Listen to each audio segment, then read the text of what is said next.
So the images are also voices, and they bring some sort of message from the dead.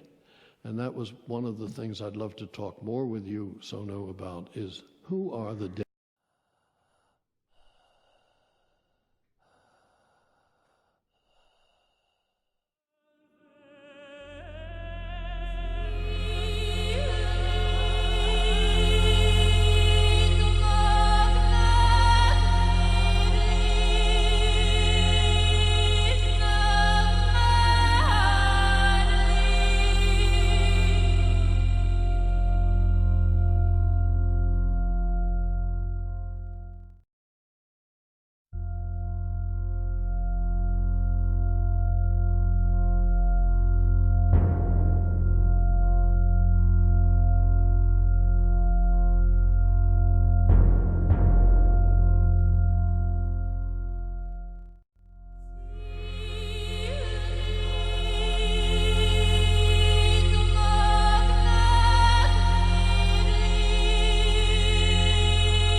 But when you observe yourself within, you see moving images. Yeah. A world of images, yeah. Generally known as fantasies. Yet these fantasies are facts. You see, it is a fact that a man has such and such a fantasy. And it is such a tangible fact, for instance, that when a man has a certain fantasy, another man may lose his life. Yeah. Or a bridge is built. Yeah. These houses were all fantasies. Yeah. Everything you do here, all of the houses, everything was fantasy to begin with. And fantasy has a proper reality. That is not to be forgotten. Fantasy is not nothing.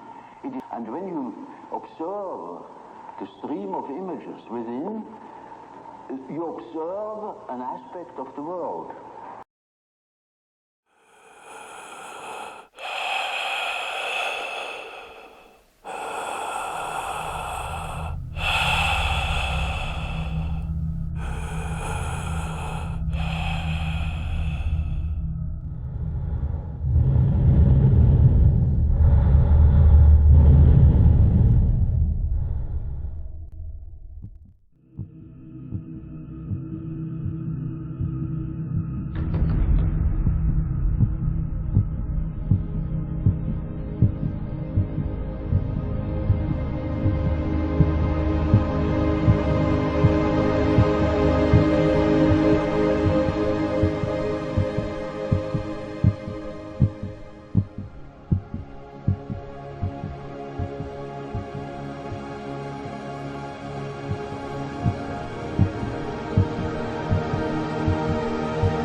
But first I want to quote something from Auden, Wystan Auden, the poet.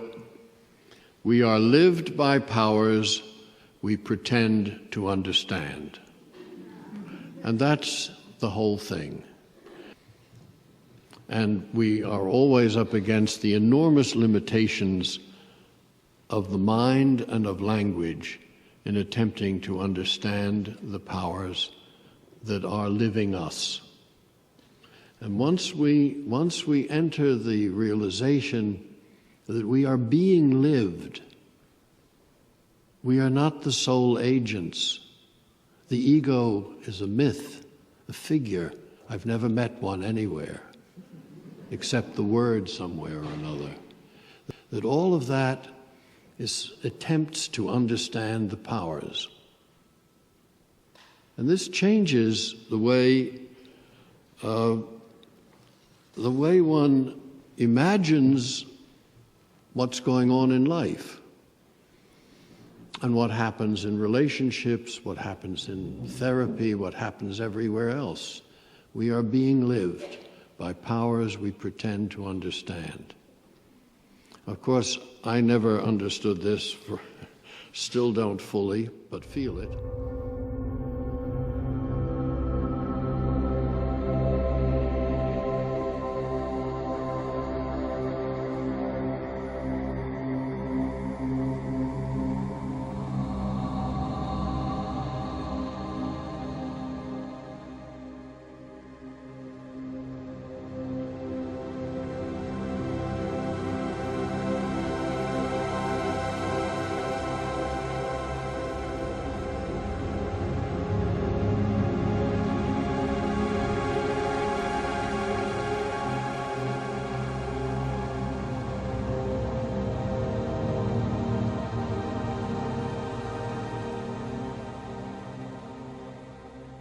It was Heraclitus, I think, who said, "For God, all things are good and right and just, but for man, some things are right and others are not." Now, in the other mythologies, one puts oneself in accord with the world.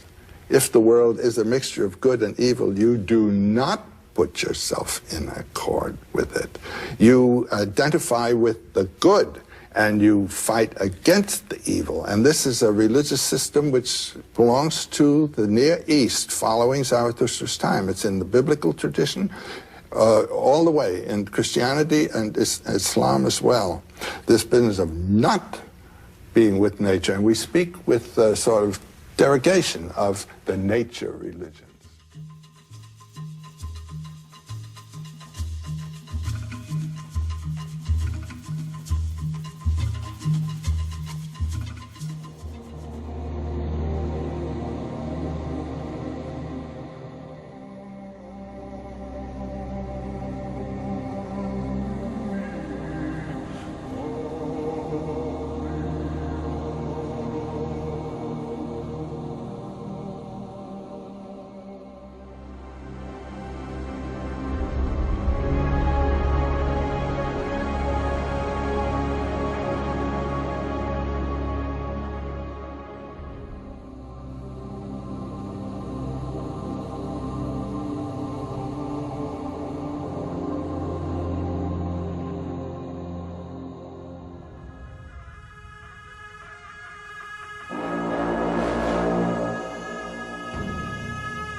A myth for you that corrupts the whole world for us.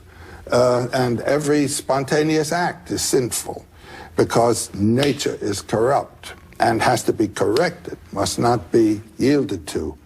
You get a totally different civilization, a totally different way of living, according to your myth.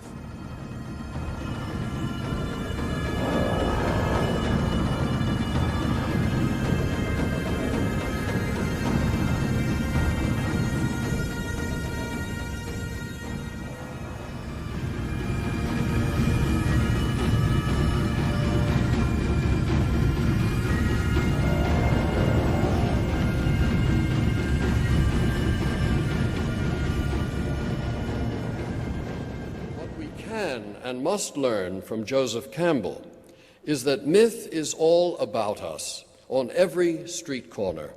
Myth is reality, and recognition of this certitude, analysis of the myths at work among us, may keep us from falling prey to blind belief and the disasters of delusion.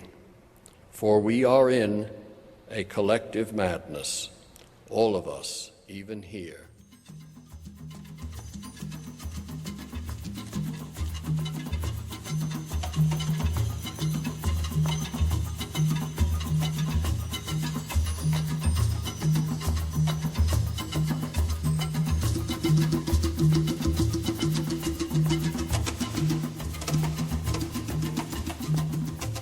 Every mythology, every religion is true in this sense.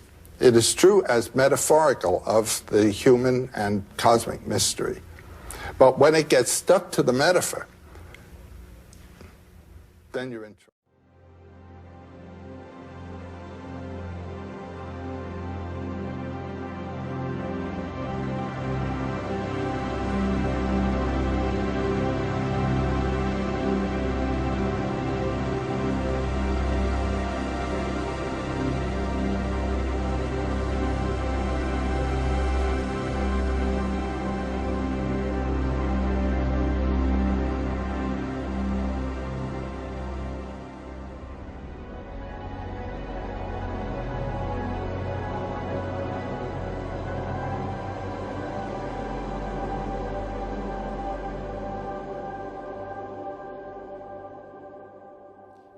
Myth is the certainty or certitude that goes on unthinkingly in each of our actions. And as Isaiah Berlin says when he's talking about Vico, it is myth that gives us the sense of reality.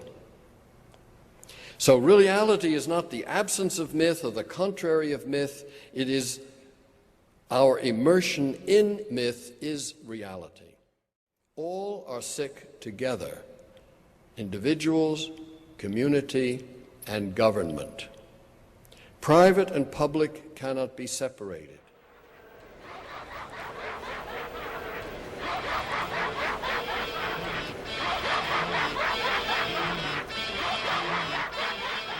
We think the profoundly personal is what happened to us when we were 4. The wounds we've suffered, the hopes that were dashed, the relationships that we have or had, the intimacies, the memories, that this is the profoundly personal. But these are the things that happen to everybody. Everyone has been jilted, everyone has been disappointed, everyone has filled with enthusiasm. These are the profoundly collective experiences.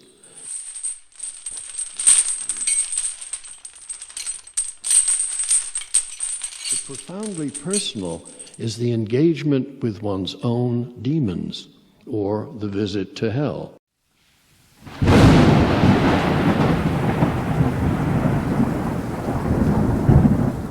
And the encounter with the figures that Jung had, this is the most intimate, deep, profound, unexpected, completely surprising, individualized part of life. In other words, the encounter with one's own soul.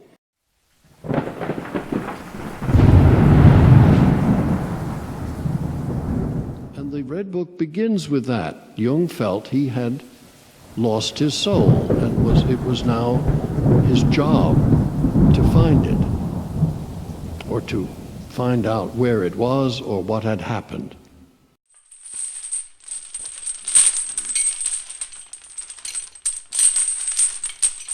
And this is what Jung was engaged with as I read the Red Book. He was engaged with uncovering what are in the depths of the soul that was given to him and the fate that was given to him.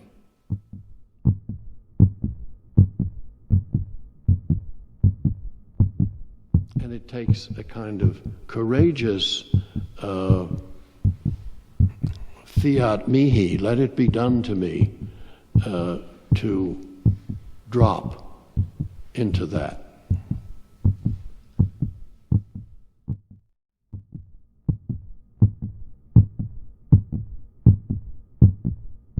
And the individual search for, not for meaning, but for image, for images. Meanings don't carry you through, but the images are your companions. You can have all the slogans in the world and explanations and understandings, but what carries you through are the voices and figures you live with and can talk with.